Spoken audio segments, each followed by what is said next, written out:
Hello to all of my BPTV fans, YouTube fans, and potential new fans. I'm Alan Levine, the Talking Machine. I'm doing my 30th Talking Machine show with another great guest. And he was just on recently, and we're going to talk about guns in America. Here's my guest. Tell them your name. My name's Jim Ellenbogen. Nice to have you back again, Jim. Thank you for having me. With all the gun controversy and things out there, I just want to share with people, I believe in the Second Amendment. I don't own a gun, I don't hunt, and I respect anybody that has a gun. And we're going to talk about that subject right now. Jim called me up and said, would you do a show on guns? I said, I'd love it. So now you know where I'm at.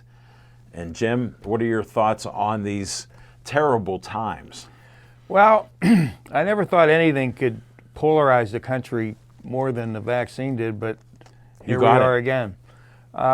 Unfortunately, common sense seems to have left the building, and both sides have dug in, have come up with the conclusion, and now they're looking for the right questions to fit their conclusion, to fit their narrative.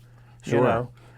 And the thing about it is, we have two things going on right here, and this is the most lack of common sense thing I can imagine. Now over here you have the left, and the left is ban assault weapons, get rid of them, but on that same token, the gun violence in the neighborhoods, they're telling the police don't stop them, don't do anything to disrupt it, when everyone that ever wore a badge knows that 90% of the confiscations of guns and of drugs was on suspicious stops. Okay. So here they, on one hand, they're saying get rid of it. On the other hand, no.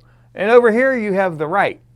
Yeah. They're saying, oh no, you know, let 18-year-olds have assault weapons. It's my Second Amendment right, blah, blah, blah. But yet they want to disarm the guns in the neighborhood. It just blows my mind. No, it's true. And like, you were a police officer, you told me, about 5 years, and you've served with different badges over the years. And like, I asked you a question, aren't you supposed to look for suspicious characters? Well, that's how you get any police officer will tell you, most of their stops. Look, you as a civilian, you can see cars that don't look right. Right. You know, and unfortunately, by not stopping these cars is leading to all this violence and drugs and everything else. Well, it's being trained to see it. Aren't you supposed to find out what's going on there then? Isn't that part of what normal, and I'll say quote unquote, normal procedure would be? The problem is they're not allowing the police officers to do their jobs. No, I wanted to get that point out. They're just not. Okay. And the thing about it, I have a lot of friends who are police officers. Okay. They feel like no one has their back, and when they do something that is legitimate police work, they're under the gun that they could get fired or whatever. So now you got police departments where they don't know what to do. No, the city of Pittsburgh is a great example. That is absolutely ridiculous what's going on there. And why do you say that? Well, when you had council people like Jim Mosnick, Judge Rick, who are both judges now, they'd be in the mayor's office screaming right now. Right now? Right. They would be screaming because of what's going on in those southern neighborhoods. But why don't we hear them? Because they're judges now. They're not allowed to be involved in this. They're doing their jobs. Yeah. But the thing about it is, they're calling it a mental health issue. I agree. When they closed all the mental hospitals like Kane and Mayview and all that, I'm just somebody who believes that you don't go through life and all of a sudden you're 40 years old and you walk out with a machine gun and start shooting people. Nobody saw it, nothing was wrong. Right. You got doctors that have nowhere to put these people. Right. And what they do, they give them drugs. Yeah. And they tell them to go home and take them. Yeah. They go home and take other drugs. What about the thoughts they had? Exactly. And it's just out of control. Southside is absolutely insane. Look at the shootings we just had there in the last couple days, right? The city of police force is a stellar police force.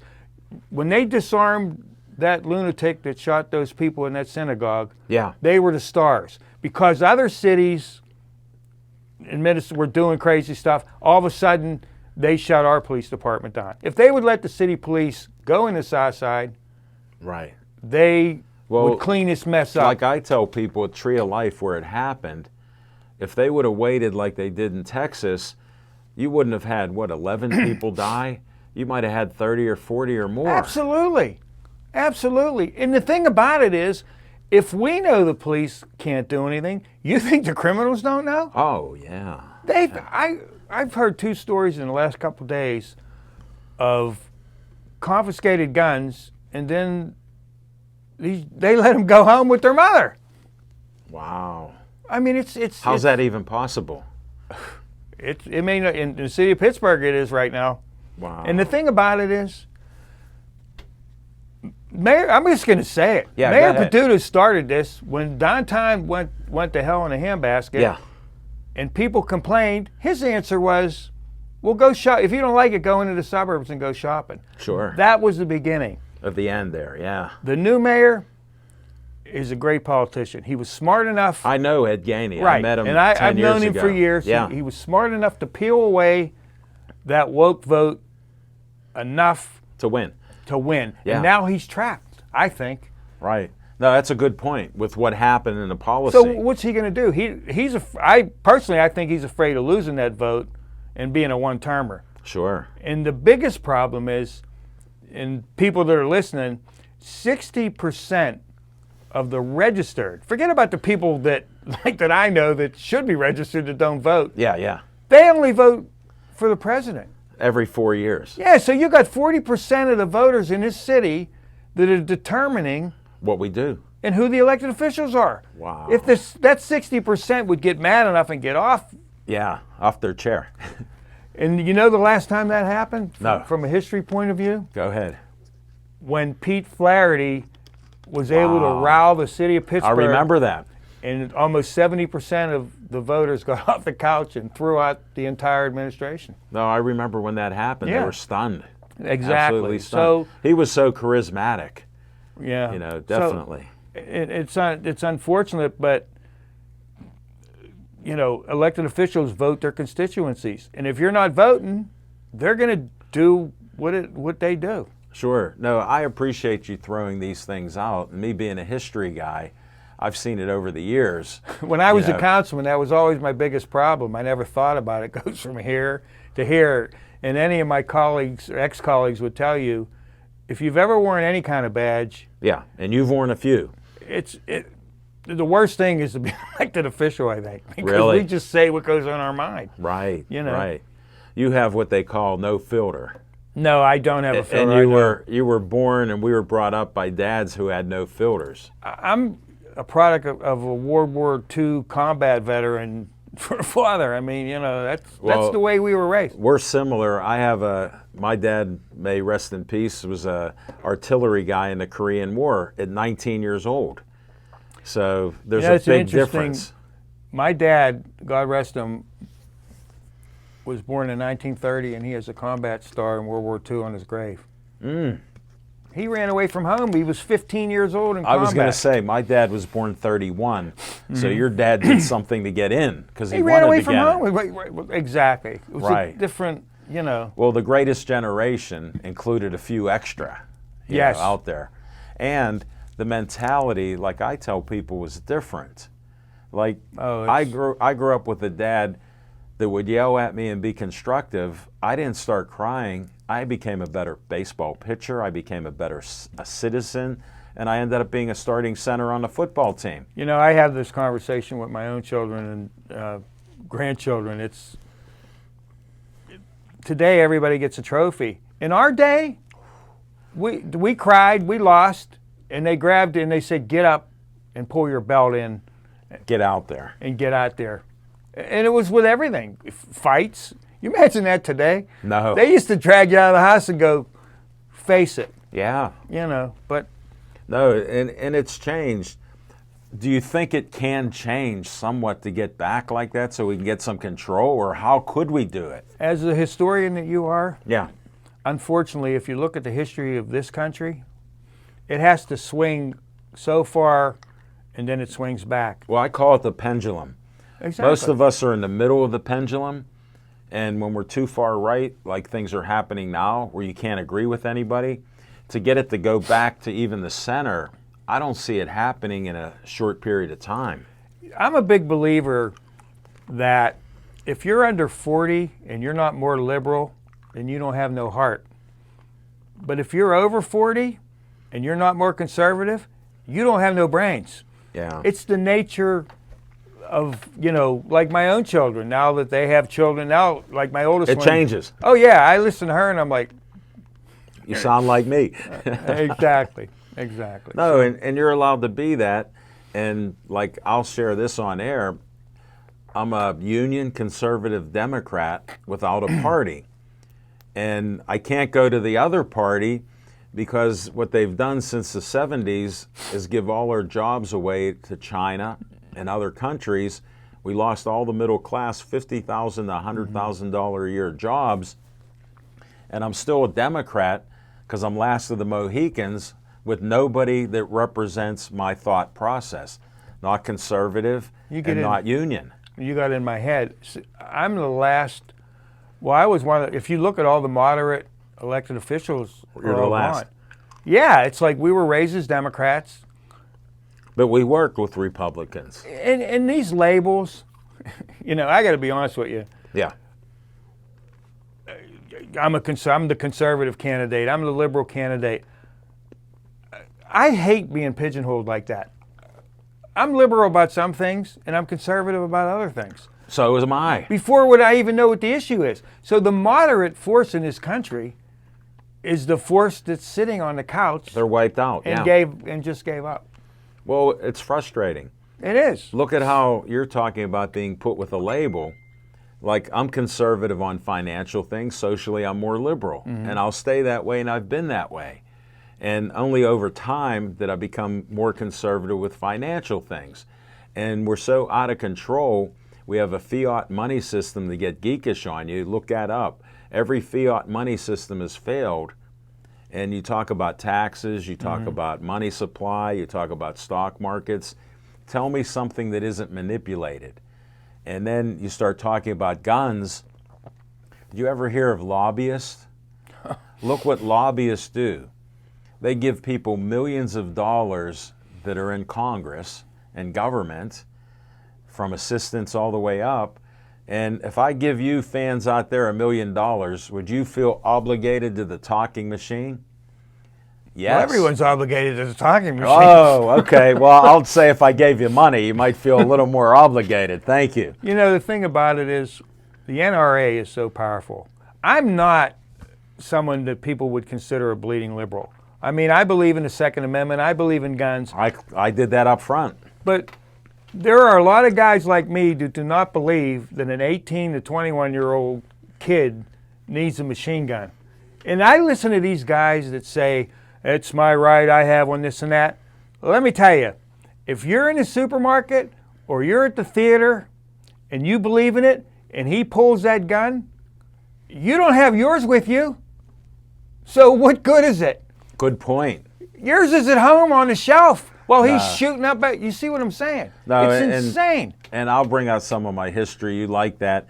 But I go back 1776. They didn't know or think about abortions. People say we shouldn't have them. Women didn't have the right to vote.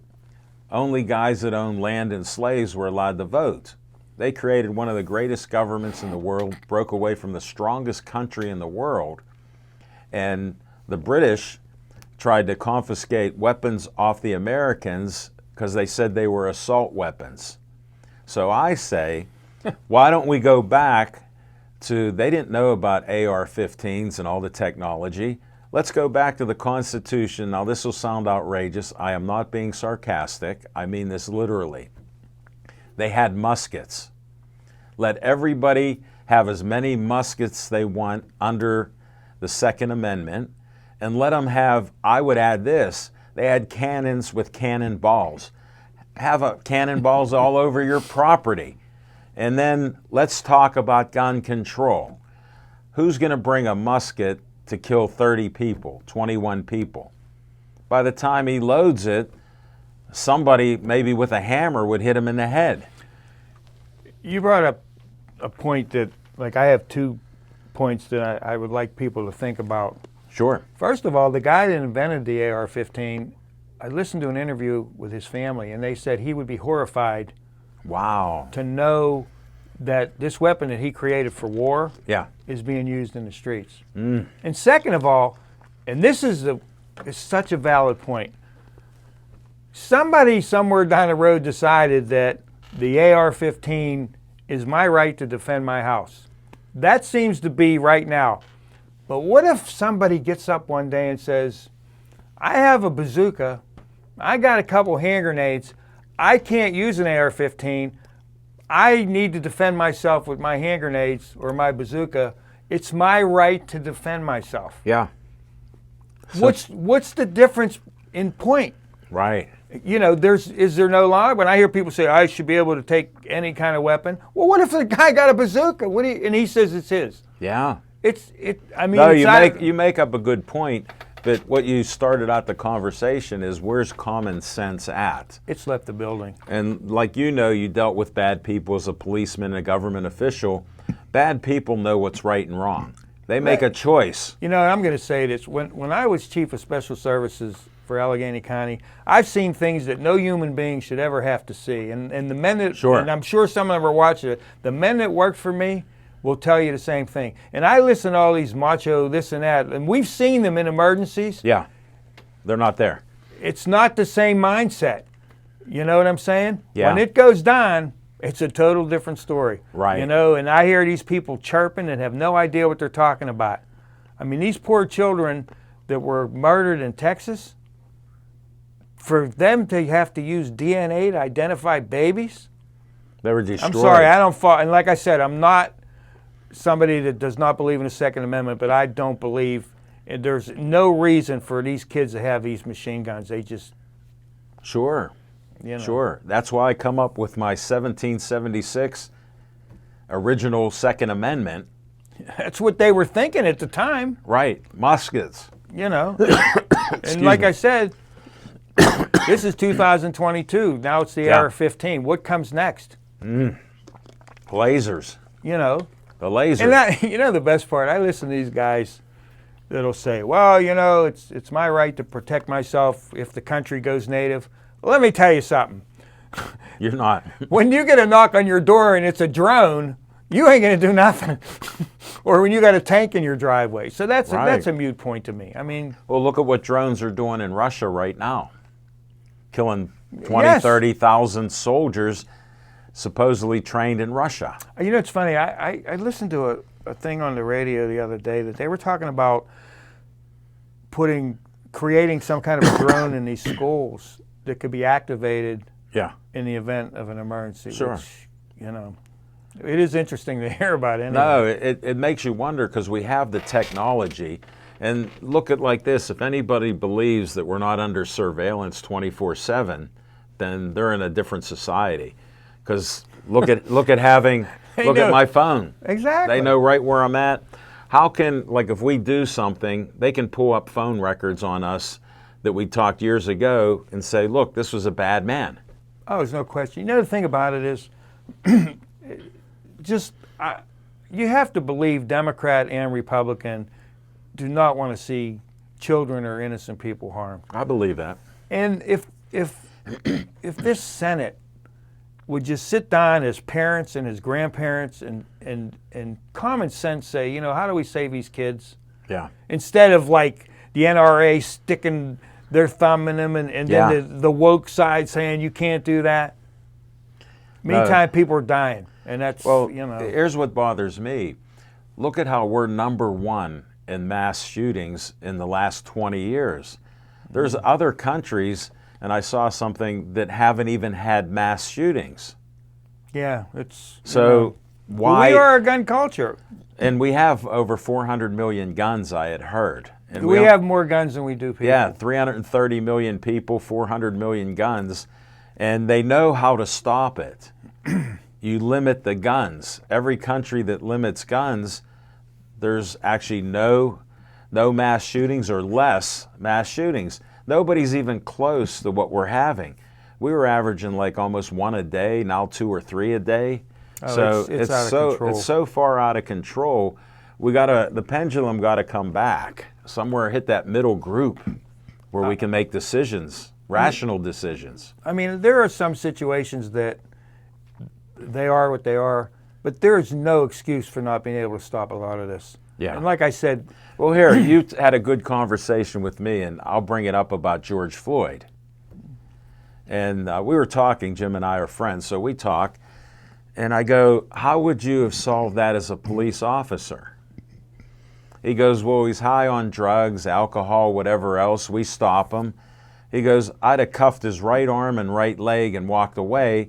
My guys wouldn't have had to pull out guns, and I'd have let him calm down. He's a big guy. I'd let him calm down, then we'd all get our guys together and grab him, take him to jail. Those shots would have been fired. Now, did I tell the story pretty much like you did? yeah, one of the things, and we've talked about this as well, like my father was a police officer. Sure. My uncles were. Neighborhood guys, knew the neighborhoods. They were different. 100%. A lot of the police are military today, and their military training, I believe, Yeah. conflicts with neighborhood training. But there's an answer in between somewhere. Yeah, there's You a know what I mean? compromise. Yeah. Exactly. It's not, we have the extremes on both ends that are telling and setting the narrative because those extremes are who's voting. Sure. I mean, you look at these commercials in the Senate race. Yeah. You know, one guy's got his 90-year-old mother saying that she's the best shot in the family. Right. And the others say we shouldn't. You know, I mean, that's what we have to talk about. Well, it's like the North and South Pole. We're polarized. And we can't get in the middle. Like in a family, tell me one family that agrees on everything somebody talks about. So what do? You love that person, and you compromise or you agree to disagree, and then you have dinner. Or maybe you have a couple drinks. That is the saddest part of all this. This country, for 200 years, no matter what it was, Yeah. found a way, even after the Civil War, they found a way to get along. Sure. And for the first time since then, I mean, if the murder of children does not bring people together, I don't know what Right. does.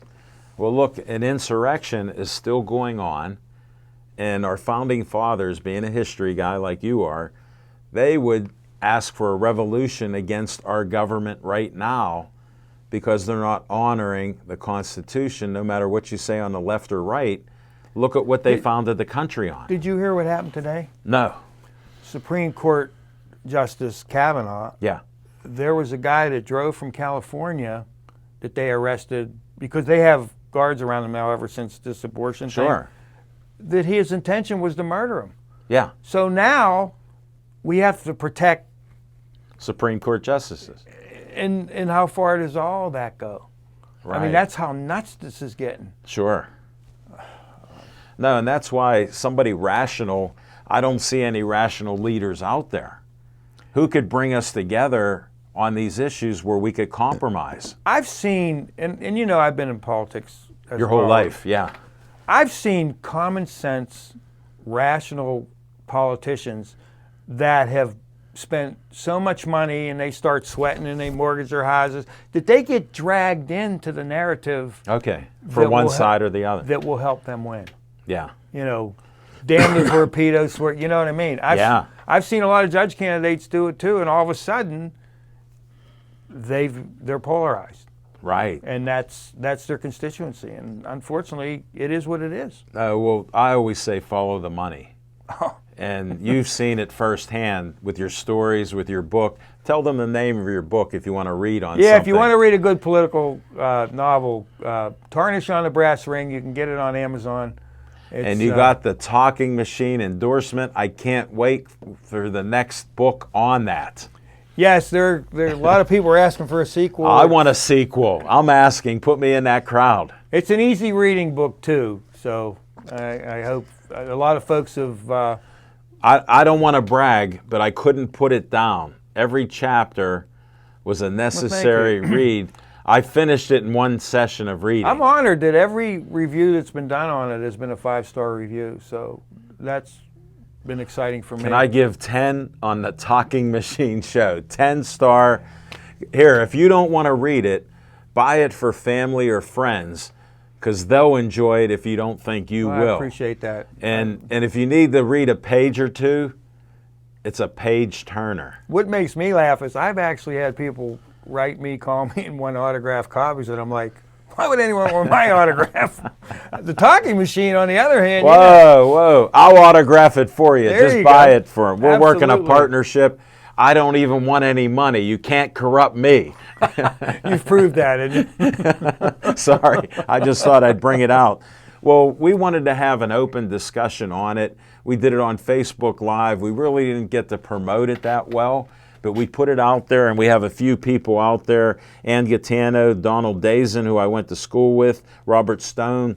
You know, thanks for tuning in to watch this. I hope it piqued your interest, because we're looking for rational, common sense solutions to a horrific problem in our country. Look at how we have a massacre almost every day. That's what mass shootings were called before. They were a massacre. And look, now they just talk about it each news cycle. you know what? It's like my grandmother used to say, people get used to things. Yeah, You can get used to anything, even hanging, if you hang there long enough. right. I mean, a great example is when we were young, you know, you pay so much for a car and you pay so much for a mortgage. Yeah, Now, the kids are comfortable with paying just as much for the car as they do the house. yeah. No, Or how about this? What did I do with it? Remember when they came out with paying for water? we thought it was insane. Everyone's used to it. Yeah, I got mine too. Right, I was a so- little dry. My allergies are bothering Yeah, me. mine too. Yeah, Mine it's. too. I got a 80-foot oak tree that throws out pollen and a 70-foot silver maple 10 feet from my deck. Well, it didn't get to be 80 feet thinking it's going anywhere. No, it didn't know. Just like our Constitution and our founding fathers. They didn't know we'd have 330 million people. That you're exactly right. Let alone coast to coast. Yes. You know, look how many purchases to get the Louisiana purchase, Yeah. the Alamo thing, the California, all that. Who would think my Thomas Jefferson hero would buy the Louisiana Purchase? Who would think we'd get Alaska from the Russians and it was Seward's folly during the Lincoln era? Exactly. I mean, So- look at what we have as a country. The Constitution is a great piece of work, but there are a lot of things that I don't think they could even imagine. They couldn't have. Look at technology. Ah. Here, look at the smartphone, that alone. Look at spaceships. Look at satellites. Mm-hmm. Look at And technology. Unfortunately, it's a double-edged sword.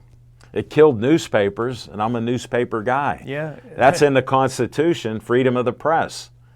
And that's under The attack. saddest part about that is it's brought all the lunatics together as well, Right. and that's the sad part. No, it truly is. And we got about 30 seconds to close this out. Do you have any final? The final thing is that I hear people say it over the years, my vote don't count, it doesn't mean anything. One vote kept Texas from seceding from the Union. Yes.